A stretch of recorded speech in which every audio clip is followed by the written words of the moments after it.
En tant que joueur, vous êtes-vous déjà demandé quel était le détail technique qui faisait que tel jeu était votre préféré ? C'est une question légitime, car c'est avant tout ce qui sert aux éditeurs pour vendre leur jeu.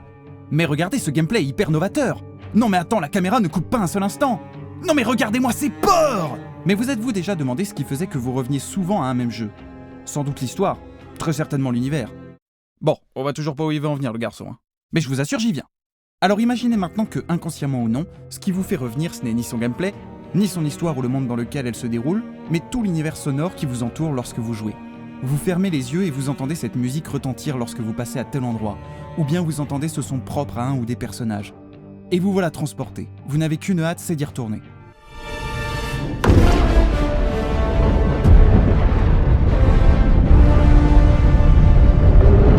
Ça peut sembler stupide de parler d'un jeu en mettant de côté tous les piliers qui lui ont permis d'exister, du simple brouillon au résultat final. Et c'est surtout très irrespectueux pour toutes les personnes qui ont bossé sur le projet. Cependant, il m'arrive parfois de trouver que sound design et musique prennent une place tellement importante autour de moi, autour du joueur que j'incarne et avec qui je me déplace dans ce monde fictif et qui prend vie grâce à eux, que j'en suis venu à me dire que le monde dans lequel le jeu se déroule ne pourrait pas exister sans cette musique qui le définit si bien et nous raconte en quelque sorte son histoire, ou sans ses sons propres à certains personnages, lieux et objets. Aujourd'hui, j'ai envie de vous montrer comment son et musique permettent la création d'un monde, en vous parlant d'un de mes jeux préférés que j'ai refait une bonne douzaine de fois. Ce jeu, c'est Dishonored.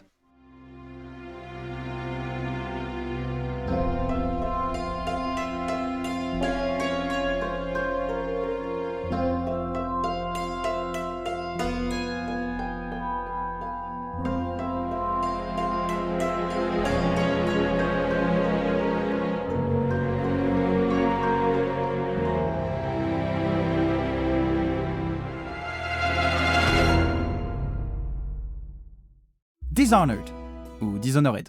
Un jeu qui a su faire l'unanimité chez les joueurs et la presse, avec pas moins de 16 nominations et 5 victoires dont celle de meilleur jeu au BAFTA Games Award en 2013.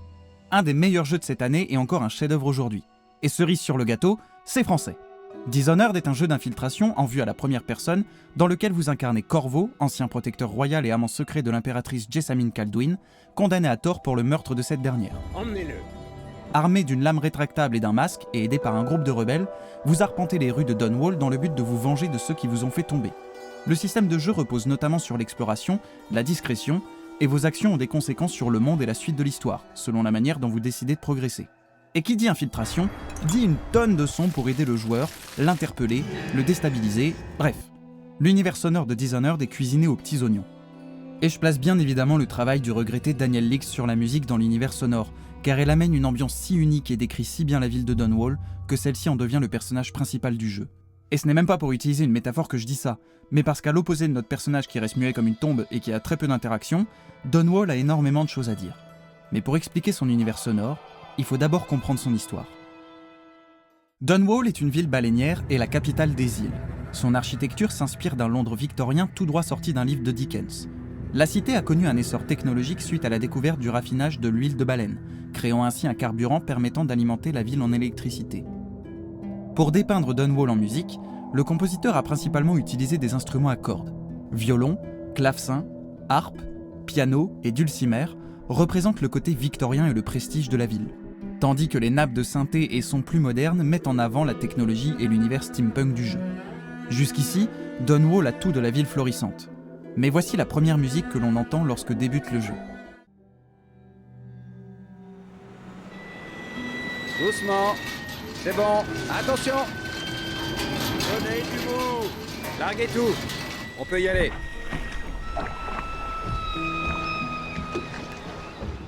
Avant même qu'on puisse voir une image, on a déjà cette sensation que Dunwall n'est pas très accueillante, avec le jeu des harmoniques au violon, apportant une atmosphère froide et menaçante. Quelques secondes plus tard, on apprend que la peste s'est abattue sur la cité et que notre voyage d'où nous revenons n'a servi à rien, puisque personne dans les îles voisines ne semble vouloir nous aider. Mais c'est une fois dans ces rues que Dunwall se dévoile réellement et que la musique se justifie de son ton angoissant et menaçant qui est constamment présent. Daniel Lix s'est principalement concentré sur l'ambiance de la ville pour composer la musique qu'il décrit comme un nuage malsain, qui va et vient dans le jeu sans être annoncé par des passages scriptés ou pour annoncer un danger. In the brief that the creators gave me, there was nothing about warmth given at all. I don't remember that word coming up. And they didn't want the music to feel comforting either in a certain way. The music doesn't really make you feel settled. Même si la musique nous signale un danger lorsque nous sommes sur le point de nous faire repérer, ou lorsqu'une nuée de rats fonce sur nous pour nous dévorer au son de ces jeux de violon anxiogènes, on est parfois amené à se faire surprendre par une note alarmante alors qu'il n'y a aucun danger autour de nous.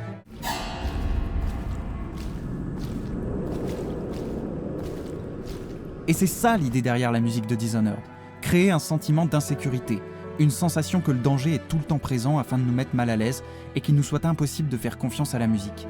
Comme il m'est arrivé de ne pas savoir si je pouvais faire confiance à un personnage que j'allais croiser dans la rue. Est-il un allié ou va-t-il s'enfuir en courant et sonner l'alerte ? Qui êtes-vous ? L'utilisation de la musique dans ce jeu est à l'opposé de ce que la musique de jeux vidéo sert à la base, aider le joueur. Toutes les indications musicales sont trompeuses, et rentrer dans un lieu où vous êtes en sécurité est présenté par la même mélodie qu'un lieu indiqué comme hostile.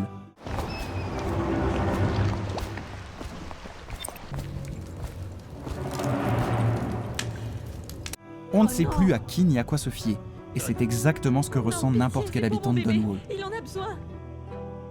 Suite à la mort de l'impératrice commanditée par son lord régent afin de prendre sa place sur le trône, Dunwall a sombré à grande vitesse. Le clivage social qui était déjà bien présent s'est renforcé. D'un côté, les riches se barricadent dans leur manoir, organisent des fêtes gargantuesques, utilisent des moyens de transport qui leur sont uniquement réservés. De l'autre, les plus pauvres tentent de survivre entre les rongeurs, les pestiférés et les gangs, tandis que la garde urbaine censée les protéger les confine dans des quartiers délabrés au milieu des cadavres, ou bien les tue sans discuter. L'élixir. Je ne suis pas une voleuse. Il y a d'ailleurs un niveau dans le jeu qui représente très bien cette différence riche-pauvre de façon si réaliste que ça en devient effrayant, et où je trouve que le son a un impact fort. Le niveau s'appelle La dernière fête des Boyle et nous demande de nous infiltrer dans la demeure d'une riche aristocrate pour l'éliminer. Le niveau commence par des sons de tir et d'explosions au loin provoqués par un tall boy, un soldat élevé par des échasses mécaniques et armé d'un arc aux flèches explosives qui tue des malades. Des bruits d'explosion qui se mélangent à d'autres sons de tir étouffés et qu'on reconnaît être ceux des feux d'artifice venant du manoir une fois qu'on se rapproche. C'est horrible de voir qu'il n'y a qu'une grille qui sépare ce bâtiment qui vit presque dans une autre époque, juste en face de la réalité, au milieu des bâtiments condamnés, des malades, des rats. Non mais regardez, il y a même un bâtiment en ruine dans son jardin. Et c'est quoi ça ? Un énorme rat ? Ils sont au courant au moins en cuisine. Je ne sais pas si vous avez vu le film The Zone of Interest sorti en ce début d'année 2024, mais moi ça m'y a directement fait penser lorsque j'ai refait le jeu pour cette vidéo. Au milieu de cette société nihiliste qui se croit en sécurité parce qu'elle a l'argent pour, qui pense vivre dans un monde fantasmé, j'ai été content, presque rassuré, d'entendre la musique angoissante de Licht derrière la musique festive, les rires, les explosions de confettis, pour me rappeler que non, vous n'êtes pas en sécurité.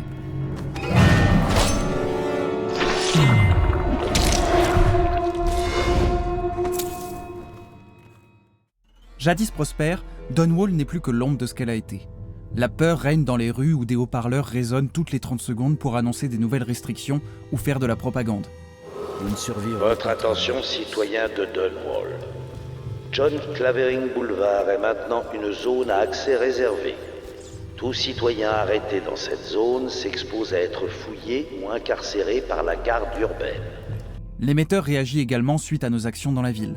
Et il nous sera possible d'interagir avec lui dans la deuxième moitié du jeu pour faire tomber le Lord Régent en dévoilant ses secrets, ce qui nous permet d'obtenir une récompense un peu plus tard dans le jeu. Hiram Burroughs, ancien Lord Régent, a confessé des crimes haineux commis contre le peuple de Dunwall.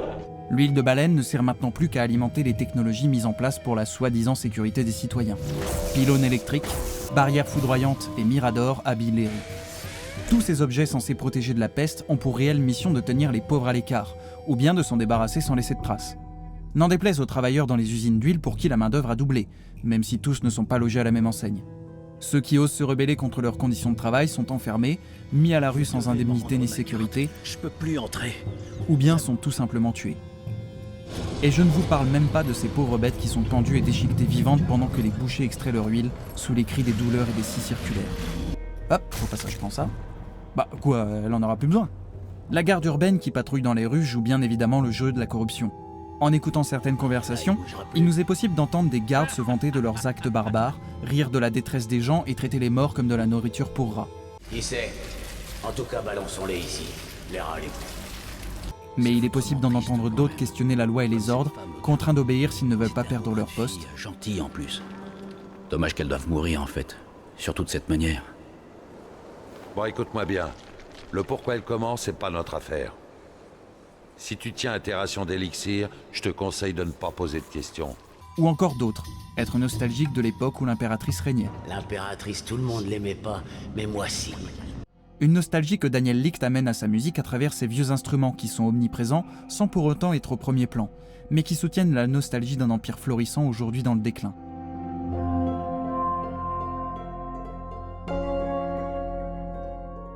Ce leitmotiv qui revient sans cesse et qui est joué au dulcimer, un instrument aux cordes frappées très populaire en Angleterre à partir du XVe siècle, est une bonne représentation musicale d'un royaume en chute. La mélodie est jouée dans la gamme descendante de Fa mineur.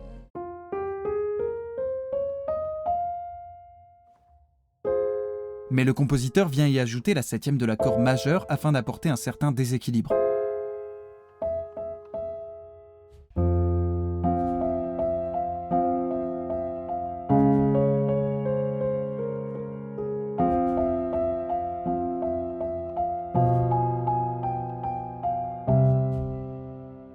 Ces couleurs apportées aux accords font tout le charme de la bande-son et s'inscrivent une fois de plus dans l'identité de l'auteur, qui usait déjà des mêmes techniques dans la musique de la série Dexter.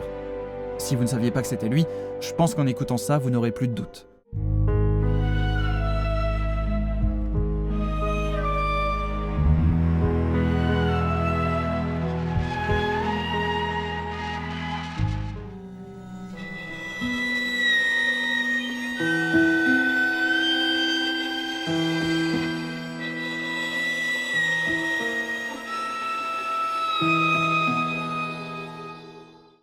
C'est d'ailleurs le seul thème musical qu'on peut entendre dans le jeu. Dishonored bénéficie de très peu de cinématiques permettant de se concentrer sur les personnages, et le compositeur n'avait donc pas la place pour leur composer des thèmes musicaux. Et puis rappelez-vous, Corvo est muet. On ne voit pas non plus son visage qu'il cache derrière son masque, et qui nous est seulement dévoilé par des affiches de recherche ou des dessins. C'est nul! Toute l'histoire est jouée à travers ses yeux, et on ne prend jamais la place d'un spectateur externe pour regarder une scène. C'est surtout le son qui va jouer un rôle important autour de Corvo et qui permet aux joueurs d'être conscients de sa présence. On sait quand le personnage s'accroupit, on sait s'il est trop bruyant, on entend le frottement de ses vêtements lorsqu'il escalade un toit et on sent sa poigne se resserrer autour de son épée. Tout ça apporte du caractère et du storytelling au personnage, qui n'a pas besoin de prononcer un mot pour qu'on comprenne qu'il est agile, entraîné et par conséquent dangereux. Cependant, s'il n'y a pas de thème musical, le compositeur nous récompense d'une chanson pour être arrivé à la fin du jeu.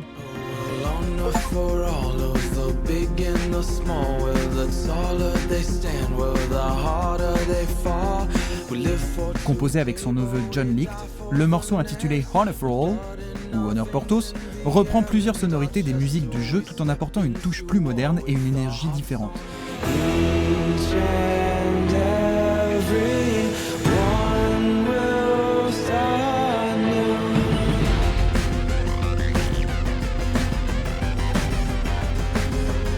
Le jeu inclut également une autre chanson, mais contrairement à celle de fin, celle-ci fait partie du monde de Dishonored puisqu'on peut entendre certains gardes la siffler.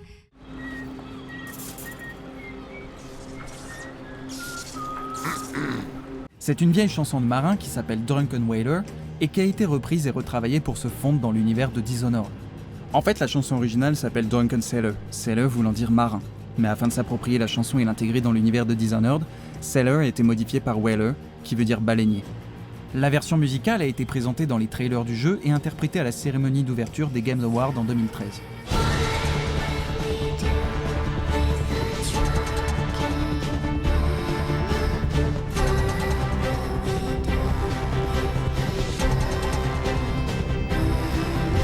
Comme c'est à travers nos yeux et nos oreilles que l'histoire se déroule, les développeurs ont apporté un travail titanesque aux écrits dissimulés un peu partout dans les niveaux et qu'il nous est possible de lire afin d'en apprendre plus sur le lore du jeu ou pour découvrir des indices sur la combinaison d'un coffre à ouvrir ou une clé à trouver pour progresser.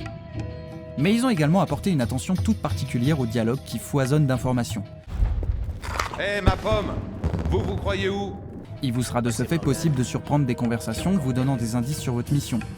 Morgan est en bas cette nuit. Dans les tubes. Vous pourrez aussi passer des heures à discuter avec vos alliés qui vous en dévoileront un peu plus sur leur passé, ce qu'ils pensent de vous et de vos actions, sachant que ces lignes changent en fonction de votre mode de jeu. Ainsi, on pourra par exemple se rendre compte qu'Emily aspire à suivre les pas de sa mère si nous jouons en faisant peu de dégâts. J'espère faire une bonne impératrice. Le superviseur Martha en est sûr. Ou alors à devenir une dictatrice si au contraire nous répandons la mort et le chaos sur notre passage. J'en ai marre d'avoir peur. Quand je régnerai, c'est moi qui ferai peur à tout le monde. Je n'ai pas les qualifications superviseur. Exactement comme toi, Corvo. Des lecteurs d'audiographes apporteront davantage de précision sur les pensées et les motivations de certains personnages. Nous verrons ce qu'il vaut vraiment, et si possible, j'aimerais le mettre à l'épreuve personnellement. Tout comme le cœur mécanique que nous transportons avec nous permettra d'entendre les secrets de chaque personnage que nous rencontrons, simplement en le pointant sur eux. Ces mots de tête le poussent à commettre des actes innommables. Résonne alors la voix lointaine et fantomatique de l'impératrice. Si vous décidez de jouer en étant sélectif, le cœur est un bon moyen de savoir qui tuer et qui épargner. C'est d'ailleurs l'une des caractéristiques d'une dictature. Il est également possible d'en apprendre plus sur les lieux où nous sommes si nous visons dans le vide. Le Golden 4 reçoit d'importants clients ce soir. Ce qui est une caractéristique du tourisme. Ce cœur nous a été donné par un être mystérieux appelé l'Outsider. Nous le rencontrons pour la première fois au début du jeu afin qu'il nous fasse don de sa marque et par conséquent de ses pouvoirs. La magie noire a une place importante dans la culture de Dunwall. L'abbaye du Quidam, où vivent les superviseurs, a d'ailleurs été construite afin de combattre son culte et de punir toute personne qui lui serait dévouée en mettant en place un credo qu'ils appellent les 7 canons. Mais tant que tu gardes les 7 canons à l'esprit, tu n'as rien à craindre. Transgressez ces règles et vous serez traité de fou et d'impie. Et vous serez d'ailleurs châtié par la même occasion. Mais bon, en réalité, les superviseurs endoctrinent les gens afin de les rallier à leur cause. Mais elle n'aide pas aux tâches ménagères. Elle ne parle que de choses étranges, de machines et d'arithmétique. Hier, elle a même dit qu'elle souhaitait lire un livre. L'Outsider est à la fois vu comme un dieu et comme le diable. Il est possible d'y trouver des hôtels à son image dans les bas-fonds de la ville, ainsi que des runes gravées dans des os de baleines ou des charmes d'os dispersés un peu partout sur l'île. Ces artefacts proviennent d'ailleurs d'une ancienne civilisation sur laquelle Dunwall a été bâtie et qui aurait vécu sur l'île il y a 1000 ans, et qui vouait un culte à l'Outsider. Si certains se vantent de l'avoir entendu, l'Outsider n'apparaît et ne parle en réalité qu'aux personnes qui suscitent son intérêt. Bonjour, Corvo. Et vu qu'on est hyper intéressant, il nous invite dans son monde appelé le Grand Vide. C'est un univers étrange qui ressemble à un rêve où la gravité est inversée et où flottent des débris de bâtiments et des baleines. Ici résonnent les chants de ces animaux au milieu d'un son que j'identifie soit comme une représentation sonore du vide ou de la magie. Peut-être est-ce un mélange des deux, en tout cas ce son est également présent dans la musique de Licht en arrière-plan.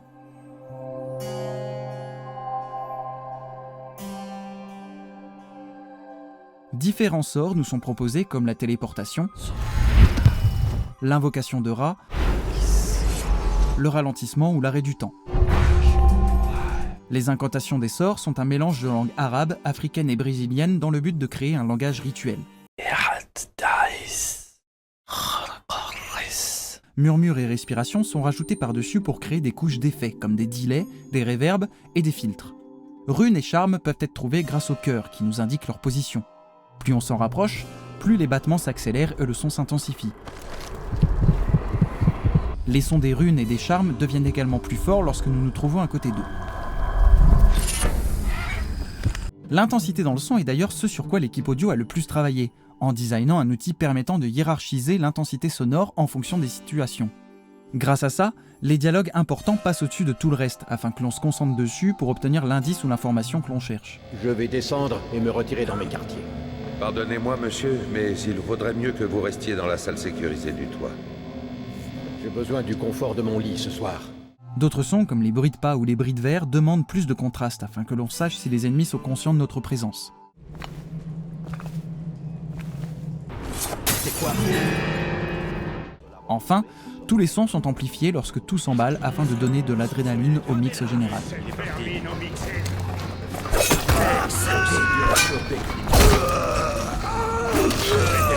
Jeter ta carcasse à la rivière.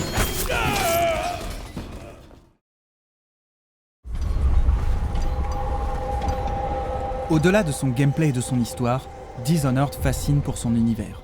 Dunwall prend vie grâce à son sound design et sa musique si riche qui nous plonge réellement dans une dystopie sombre où règne la peur. La peur de la mort, de la différence, la peur de tout perdre. Pour cette vidéo, je me suis penché uniquement sur l'univers sonore, mais on pourrait bien sûr parler du design et du style graphique du jeu, ou de ses lumières et de ses paysages, qui rappelle les tableaux du peintre anglais John Atkinson Grimshaw. C'est un mix de toutes ces qualités qui me font revenir à ce jeu que je connais pourtant par cœur. Et je ne vous ai pas parlé de sa VF et de son doublage tellement bon qui apporte un charme supplémentaire à la ville, dont on peut entendre les comédiens et comédiennes comme Bernard Gabet, Peut-être qu'il existe déjà un remède à la peste. Caroline Beaune, Vous êtes impressionnant, Corvo. Philippe Pétieux, Sokolov a fait quelques réglages, ça marche à merveille. ou encore Michel Leroyer, l'unique et regrettée voix française de Christopher Lee. On l'a envoyé dans les îles quémander de l'aide. Je suis très vite tombé amoureux de cet univers et son ambiance si particulière que ce jeu me suit encore après 15 années. Le jeu a des défauts bien sûr, principalement une dans la musique que je me dois de souligner, qui est que le ton ne change pas selon si nos actions sont bonnes ou mauvaises. Que vous ayez une bonne ou une mauvaise fin, la musique reste la même, et je trouve ça un petit peu dommage, sachant que c'est l'une des principales particularités du jeu. En tout cas, ça ne change rien au travail titanesque qui a été réalisé sur le son et la musique, et dont je voulais rendre hommage dans cette analyse. J'espère en tout cas que cette vidéo vous aura plu et je vous invite à me faire part de vos retours dans les commentaires concernant ce nouveau format.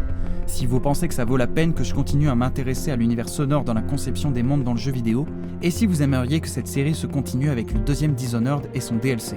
Je les lirai tous et je prendrai le temps de vous répondre. Partagez la vidéo autour de vous et laissez un pouce bleu pour m'aider, c'est hyper important et ça me fait toujours plaisir. Je vous remercie d'avoir regardé cette vidéo jusqu'au bout et je vous dis à bientôt pour la prochaine. Et d'ici là, portez-vous bien. Salut!